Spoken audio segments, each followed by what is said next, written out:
कौन हो तुम लोग? ये प्रश्न हमारा है क्योंकि तुम हमारे राज्य की भूमि पर हो। लक्ष्मण,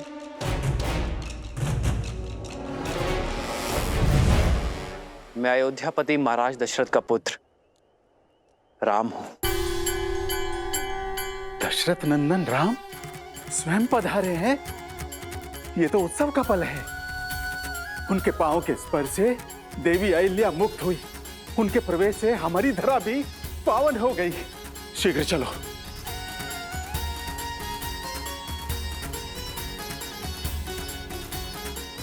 श्री राम, श्री राम, श्री राम।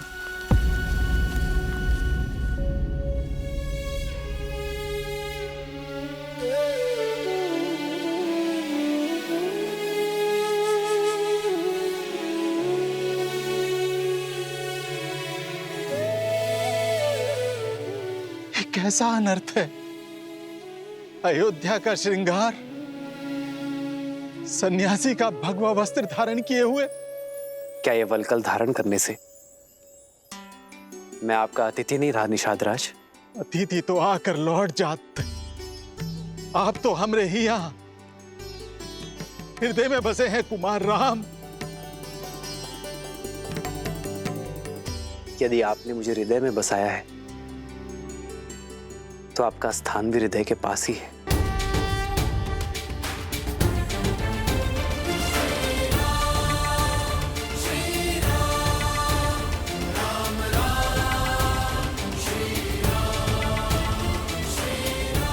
ये मेरी धर्म पत्नी सीता है। प्रणिपात देवी। और ये आपकी परछाई अनुज लक्ष्मण। आपका स्वागत है भैया। धन्यवाद गुहा भैया। कब से आपके दर्शन का अभिलाषी था, किंतु आप ये सन्यासी के वेश में मिलेंगे ये आशा नहीं थी। कहा कोनो लीला रच रहे हैं श्री राम? लीला तो कुमार भरत की माता कैकेयी की है गुहा भैया। महाराज दशरथ को विवश कर दिया। भैया को 14 वर्ष का वनवास और अपने पुत्र को, अपने भरत को राज सिंहासन देने के लिए। लक्ष्मण जी भैया, जो स्वयं नियति ने रचा उसका दोष मां कैकेयी को क्यों देना?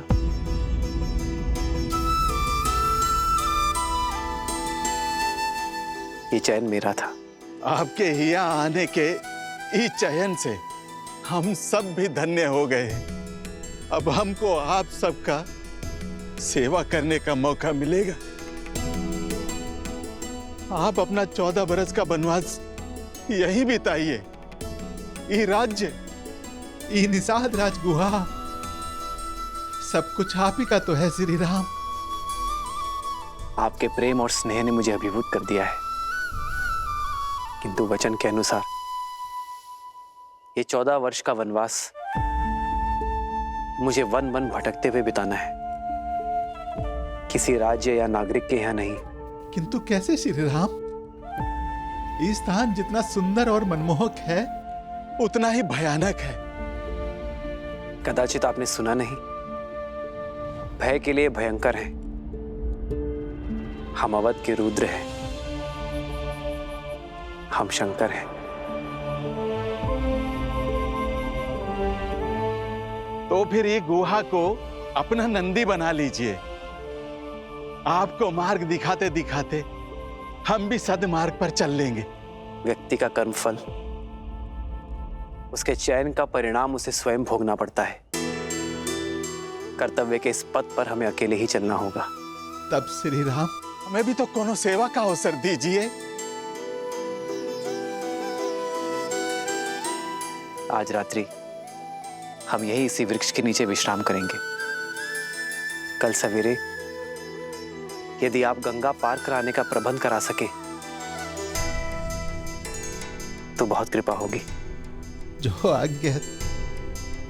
हमरे मन को तो बस यही बात का चोट रही है कि एक रात्रि के बाद आपसे विछो का सोचकर हमरी ही दशा है तो वहां महाराज दशरथ को कितनी पीड़ा हो रही होगी।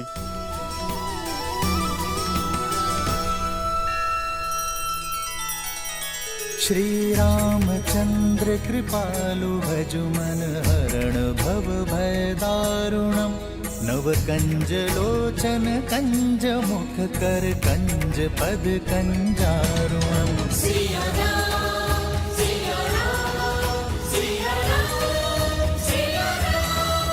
आदर्श और मर्यादा की है ये कथा महापावनम काट मद श्री से मिला दे श्रीमद रामायणम श्रीमद रामायणम।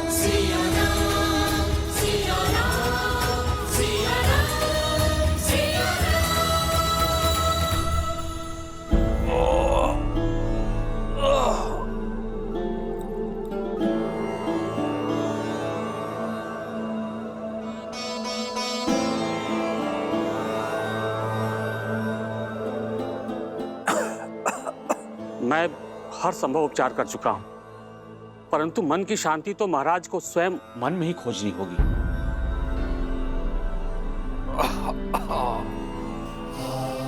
महाराज आशा मत खोइए महाराज, समझ गए हैं ना, वो राम को अवश्य वापस ले आएंगे। हाँ महाराज, भाग्य अयोध्या पे इतना बड़ा अभिशाप नहीं लाएगा।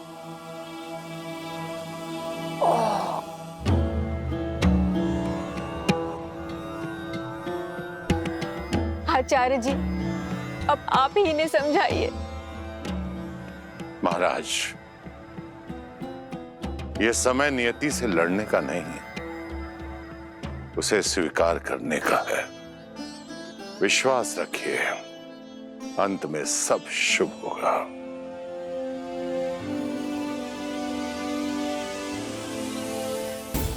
दशरथ, मेरा श्राप सत्य हुआ। तुम अपने पुत्र के वियोग में मरोगे दशरथ। महाराज घबराइए मत महाराज, सब ठीक होगा। कुछ ठीक नहीं होगा, ये घबराहट ही तेरे प्राण ले लेगी। ये वो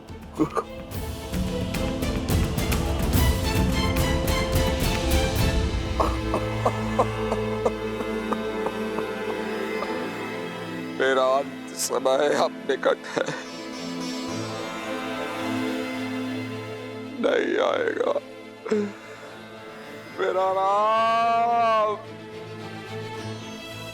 वर्षों पूर्व मेरे हाथों हुए पाप की अग्नि में मेरे जीवन के सारे पुण्य जलकर भस्म हो गए। आप देख रहे हैं ना गुरुदेव, वो श्राप अब सत्य होने को है और मैं कुछ नहीं कर सकता गुरुदेव, मैं कुछ नहीं कर सकता। महाराज, कैसा श्राप? ये राम के जन्म से पूर्व की बात है।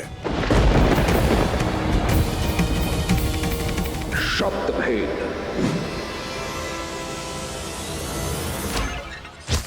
अनजाने में मैंने आपके पुत्र के प्राण हर दिए। तुमने दो अंधों के जीवन का सहारा छीना है।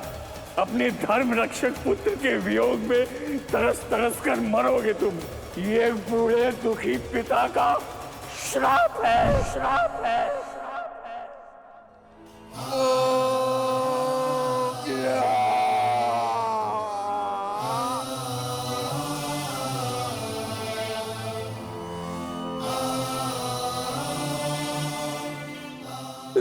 श्राप का दंश अब मुझे डसने वाला है सुमित्रा। महाराज, धैर्य रखिए।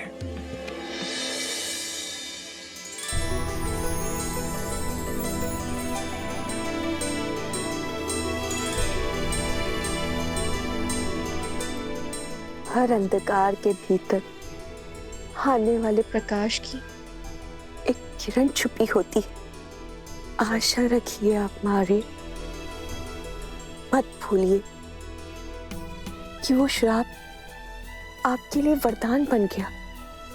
उसी के कारण आपके आंगन में 4 पुत्रों का आगमन हुआ। मुझे पूरा विश्वास है राम का ये आयान रघुवंश के भविष्य में केवल गर्व का प्रकाश ही लाएगा। शीघ्र ही नया सूर्योदय होगा।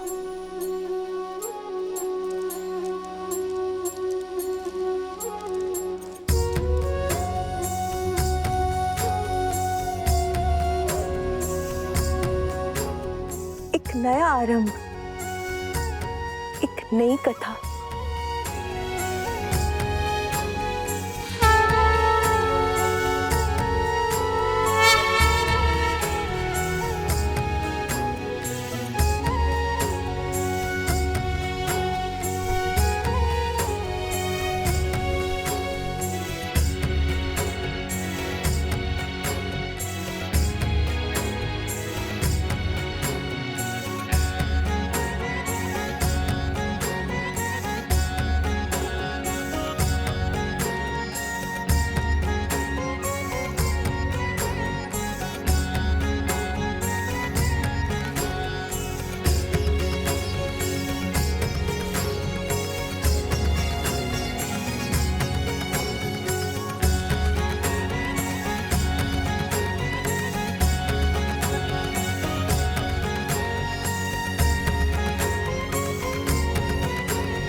एक वनवासी के लिए अब इस पादुका की आवश्यकता नहीं।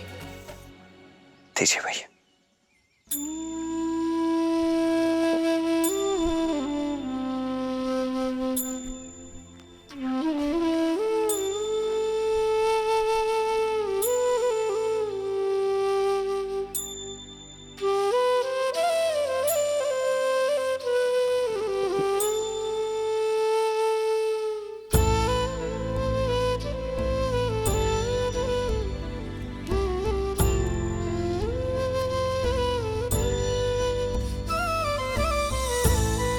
श्री राम ई वेश में बिना पादुका ही घोर वन में 14 बरस कैसे बिताएंगे?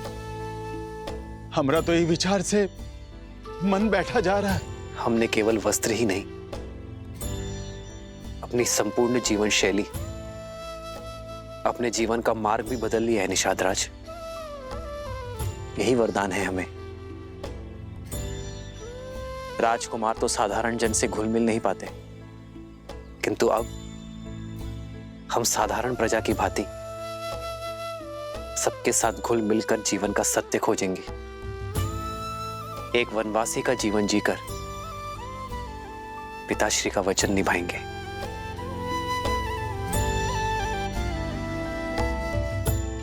निषाद राज, इससे पूर्व अयोध्यावासी खोजते हुए हमें यहां आ जाए, हमें गंगा पार करवा दीजिए। मन तो ना ही मानत है, पर आपके कर्तव्य में आड़े नहीं आऊंगा। ऊपर ले जाने के लिए केवट सच कर दिया है श्री राम। सिया राम जय जय राम, राम सिया राम। यहाँ श्री राम धर्म की यात्रा में आगे बढ़ रहे थे और वहां रावण अधर्म के मार्ग पर। दशानन, तुम और तुम्हारा पुत्र पाताल लोक में नहीं जा सकते।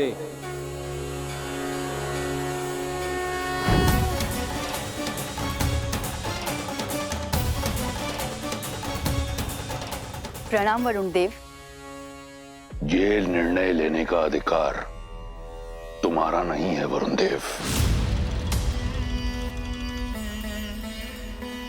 पुत्री सुलोचना नाग कन्या है, वो जिसे चाहे अपने साथ अपने लोक ले जा सकती है। पाताल लोक का रक्षक होने के नाते ये मेरा उत्तरदायित्व है कि जिस रावण की छाया भी युद्ध मृत्यु और दुख की सूचक है। ऐसे दुष्ट, अधर्मी, पापी राक्षस के पग अपने लोक में ना पड़ने दूंगा। वरुण देव, आप भले ही पाताल लोक के रक्षक हैं, पर मैं भी नागराज वासुकी की पुत्री हूँ। आप मेरे ससुर श्री का अपमान कर रहे हैं। मैं केवल तथ्य बता रहा हूं पुत्री। ऐसे अधर्मी का मेरे लोक में स्वागत नहीं है। वरुण देव!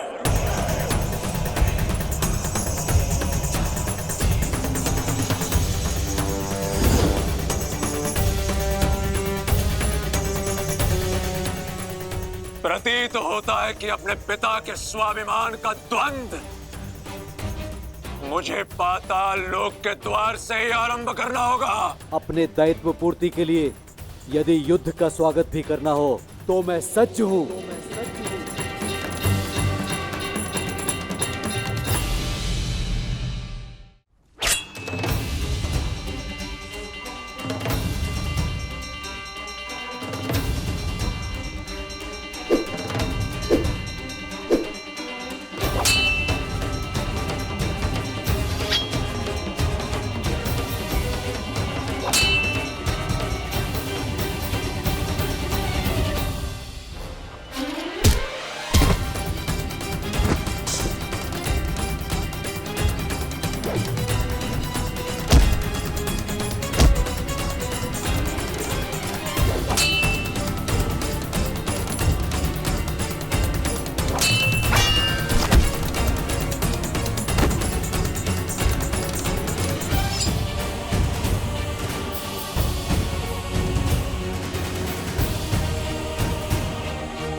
मेरे पिताश्री का अपमान इस संसार में सबसे बड़ा पाप है वरुण, जिसके दंड स्वरूप मैं तुम्हें लंका के कारागार में अनंत समय तक डालकर इतनी यातनाएं दूंगा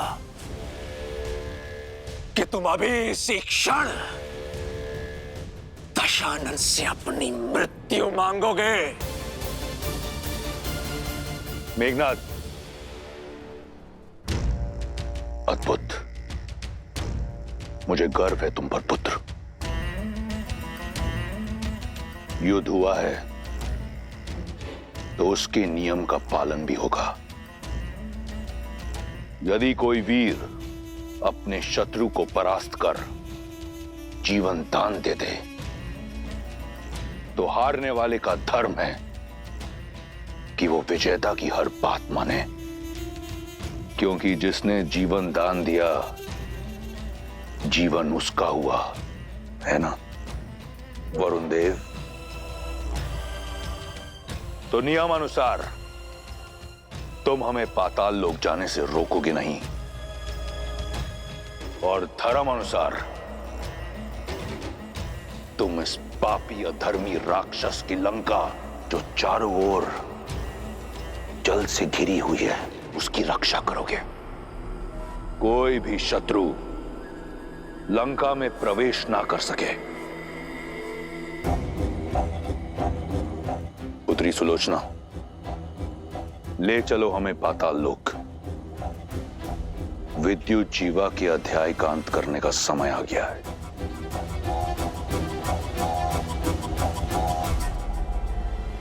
सुलोचना, पिता और लंका दोनों के मान का प्रश्न है। अपने ससुर और ससुराल का मान रखो।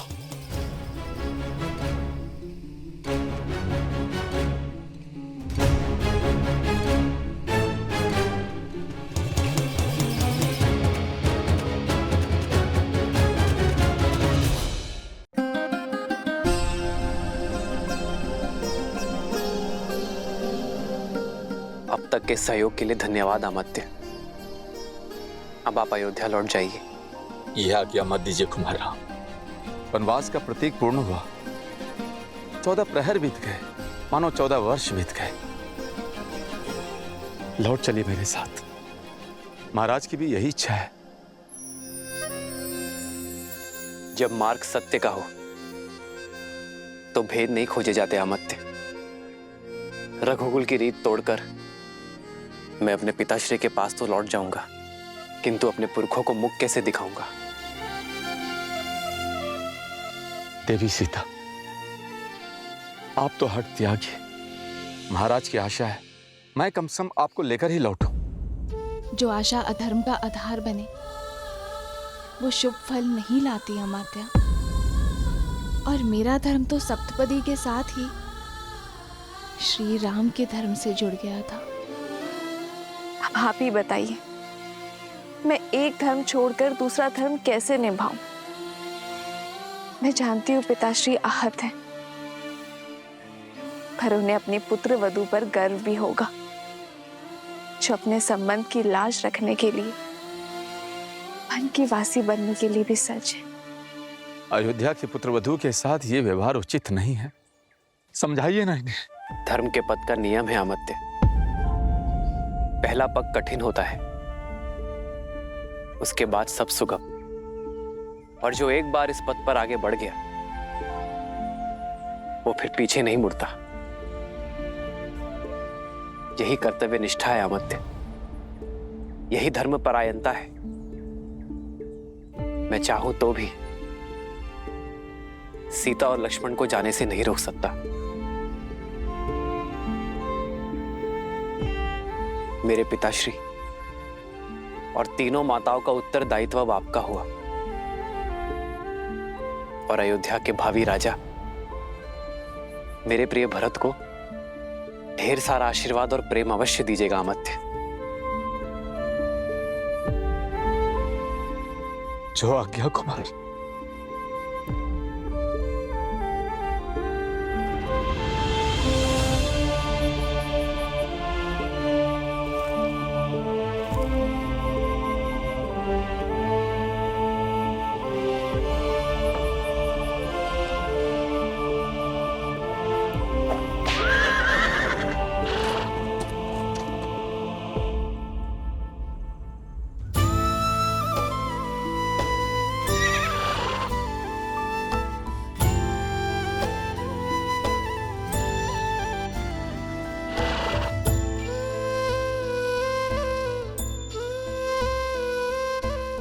जाओ, अमात्य सुमंत्र के साथ अयोध्या लौट जाओ। वन उपवन का भ्रमण कराते, गंगा का जल पान कराते, नियति कैसी